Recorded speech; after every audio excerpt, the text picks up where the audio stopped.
मीका, मैं भी आखिरी बार बोल रहा हूँ, फिर से बोल रहा हूँ, जो भी है आपस में सुलटाओ। प्राची और मुझे बीच में लाने की जरूरत नहीं, समझ ले। अभी बोला ना, आपके जैसा पति किसी को ना मिले। मुझे shut up man, just shut up. जो तू करने जा रही है ना, मैं जानता हूँ तुझे अच्छे तरीके से। यही रुक जा, यही रुक जा। मुझे रोक रहे हो आप? आपको कुछ आइडिया भी है वो क्या कर रही है? रंगरलियां मना रही है रणवीर के साथ ऊपर।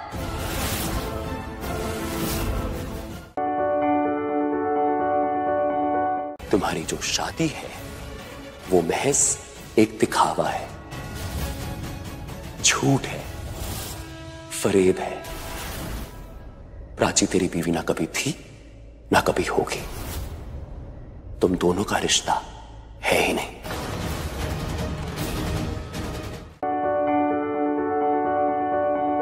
ये राजवीर फोन क्यों नहीं उठा रहा है? पता नहीं कहाँ गया है। कुछ बताया भी नहीं कि सृष्टि मिली कि नहीं मिली। घर से तो मैं निकल गई हूँ, लेकिन ढूंढूं कहाँ पर अपनी बहन को? इतना बड़ा शहर है, कहाँ ले गए होंगे उसे? ये राजवीर भी फोन नहीं उठा रहा है। फोन नहीं लगता है, कभी फोन नहीं उठाता है। तो मैं क्या करूं? कहाँ ढूंढूं मैं सृष्टि को जाकर? किस तरफ होगी मेरी बहन? अगर मैंने यहाँ से तुम्हें भागने नहीं दिया तो आज तुम्हारी बहन के बर्थडे के दिन उसे बर्थडे गिफ्ट डेफिनेटली दूंगी।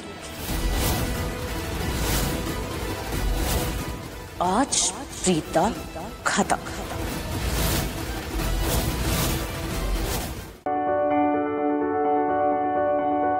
मेरी दी को अपनी जिंदगी से निकाल देना चाहती थी ना? अब तू देख, एक और चैलेंज देती हूँ मैं तुझे। मैं मेरी दी को करण जीजू की जिंदगी में दोबारा ले आऊंगी। मैं करण जीजू और दी को मिलवा के रहूंगी, उनकी दोबारा शादी करवाऊंगी, समझी?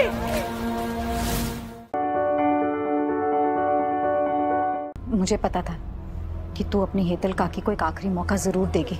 मैंने आपको माफ नहीं किया हेतल काकी। आपकी वजह से मेरा परिवार पहले ही बहुत दुख सह चुका है। आपने हमारी नवरात्रि खराब करने में कोई कसर नहीं छोड़ी थी, पर अब मैं आपको मेरे इस घर की खुशियों को और बर्बाद नहीं करने दूंगी। इसलिए आपकी सच्चाई इस परिवार को पता तो जरूर चलेगी, लेकिन दशहरा के बाद।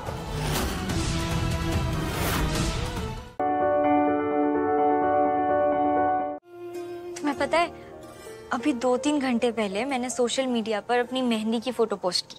50K लाइक्स हो गए। मुझे तो समझ ही नहीं आ रहा ये सब कुछ हो कैसे रहा है।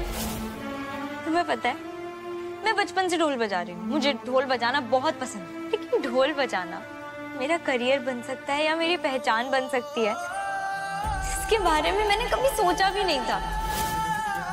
ये सब कुछ तुम्हारी वजह से हो रहा है। Thank you so much.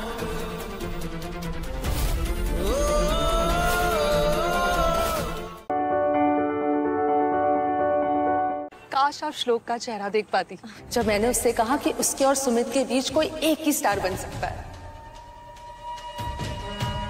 उसका चेहरा देख के ना ऐसे लगा वो एक फिल्म है ना, जहाँ पर हस्बैंड और वाइफ के बीच में म्यूजिक कंपटीशन होता है और फिर दोनों एक दूसरे को छोड़ने के लिए मजबूर हो जाते हैं। हाँ। देखना, सुमित और श्लोक के बीच में भी कुछ ऐसा ही होगा।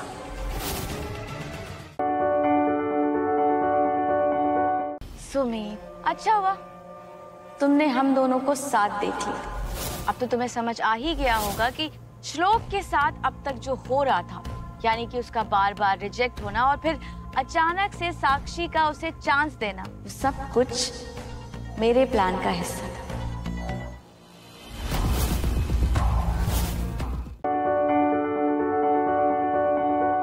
दुनिया थू-थू करेगी तुझ पे कि तू कैसा बेटा है।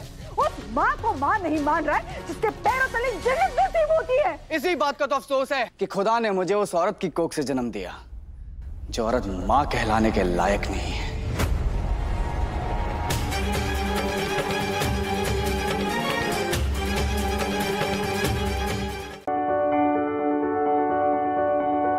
अपने फरेब पर पर्दा डालने के लिए अपनी इज्जत भी दांव पे लगा दी। शर्म आनी चाहिए तुम्हें। रूहान ऐसा कर ही नहीं सकता। खुदा की कसम, मैं तुम्हें जिंदा नहीं छोड़ूंगी।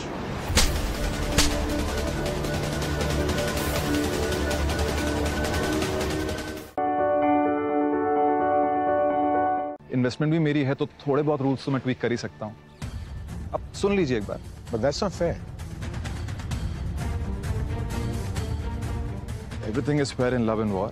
ये जिसने भी कहा है बकवास किया है ना, क्योंकि यहाँ पर ना लव है ना वॉर है। दोनों हैं। आप एक बार मेरी बात तो सुन लीजिए। I am sure you like it. तो मेरी कंडीशन ये है कि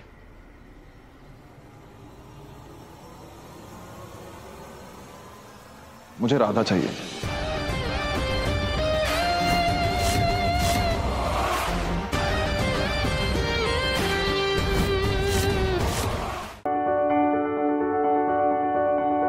हमें तो शादी करने से मतलब है।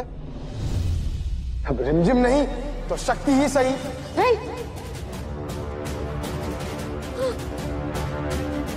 ये हुई मेरी जीत और शिव शक्ति की मात।